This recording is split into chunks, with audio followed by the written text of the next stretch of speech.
on Broadway is the 1970s singer-songwriter Peter Allen, to his metal claw-wielding Wolverine in the blockbuster X-Men franchise.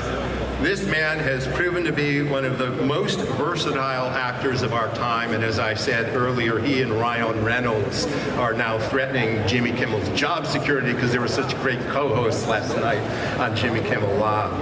This Australian native made his first major U.S. film appearance as Wolverine in the first installment of the X-Men series, a role that he reprised in the enormously successful X2 and X-Men: The Last Stand.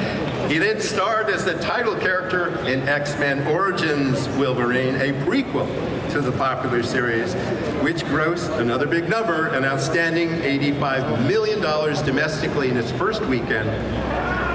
Audiences once again went to see him in the popular role in the next chapter titled The Wolverine, which grossed over $400 million worldwide.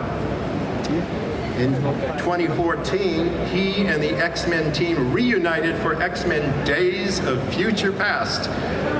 I could keep on going, really, which is so true of everyone here, but it's time to welcome a Walk of Famer in his own right, Hugh Jackman.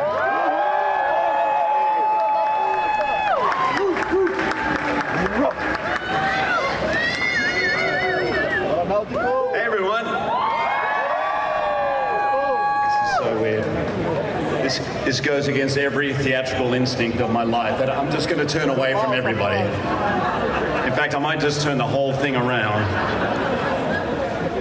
Kevin, let me just say, this is so awesome, but if you have any Australian friends, do not tell them about this, because they will find it, and what they're going to do to it late at night, it's not right. It's just not right. All right. I think. I'm so happy to be here today. There are so many things I don't know. that make Kevin a success. But above all, he knows that to make a great movie, you need a great story. And I have one to share today that I think I might be uniquely qualified in telling. It's a Kevin Feige origin story. Don't worry, Mum and Dad, I'm not going back that far. It's okay. It's an I knew him when story, because I first met Kevin 25 years ago on what was for both of us our very first movie. He was the assistant to the producer, Lauren Schuler, who is here today. By the way, if anyone wants to check it up, I want someone to check up. I don't know how many, but I think you must set a record, Lauren, for the amount of people who have worked for you, who have gone on to be leaders in this industry, and that is not a coincidence. You're a class act, me included, by the way. So anyway, he was the assistant to the producer. I'd been flown up to audition for X-Men, and I remember I was in LA at the time, and this stretch limousine pulled up at 5:30 in the morning. I'm like, wow, this is awesome. And even though I'm not actually getting to go into Disneyland, at least I'm going to arrive at the park in style. So I get there, I get ushered into the director's office at lunch, only to find out then that the movie had already been shooting for like 2 days, I think, when I did that first audition. And you know when an actor says, I knew I wasn't going to get the part? Well, I really knew I wasn't going to get the part. In fact, everybody knew I wasn't going to get the part because there just wasn't a part to be had. That's a long story, but I did my scene. As I left, Kevin was there, and he says, hey man, I'm going to give you a lift to the airport. And I said, Kevin, that's really, really sweet of you. You really don't have to do that. I really appreciate it, but you know, I know I'm not getting the part. And I was also thinking at the time, what happened to the stretch limousine? I really wanted to go back on that.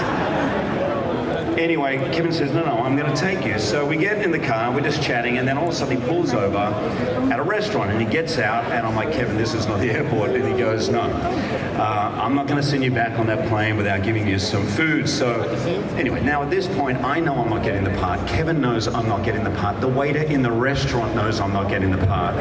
But I'd flown, I'd been there from LA to Toronto for this audition. It's going to be 11 hours flying for the day. So Kevin, he just insists. He says, I want to give you a steak. So we go in to this steakhouse, and you know, I'm an actor. It's free steak. I'm in, totally. And I just remember thinking to myself, this is a class act. He does not have to do this. And whether, I don't know whether you felt sorry for me or whatever, he took the time to take care of me, and I will never ever forget it. And then about 5 days later, all of a sudden the part became available. Like, it really actually became available. Sorry, Dougray. And I came back and I auditioned, and spoiler alert, I got the part. And as we made the film, Kevin actually became a friend.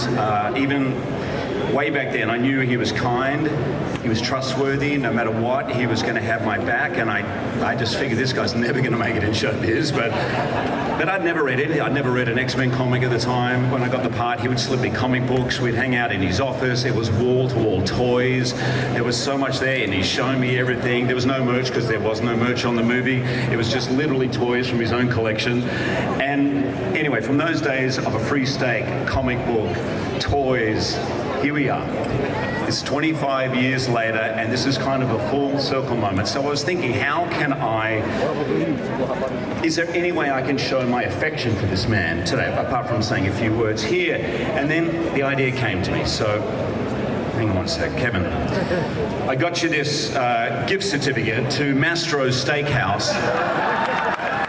Well, wait, this is not just any gift certificate. This is a full $15 gift certificate, valid on Tuesdays between 3 and 3:30. Don't cry.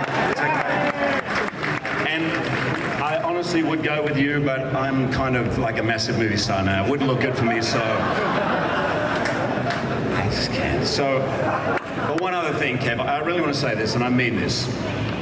Ever since I've known you, you have a gift, many, many gifts, but you have a unique and extraordinary talent of making each project feel like it's the most exciting movie in the world. You make the best movie possible at every turn. You are generous, you are thoughtful, and you are like a Jedi, man. It's the mark of a great producer. It's why we are all here, gathered here to celebrate your incredible legacy and the cinematic universe you have built over 16 years and counting. Congratulations, Kevin.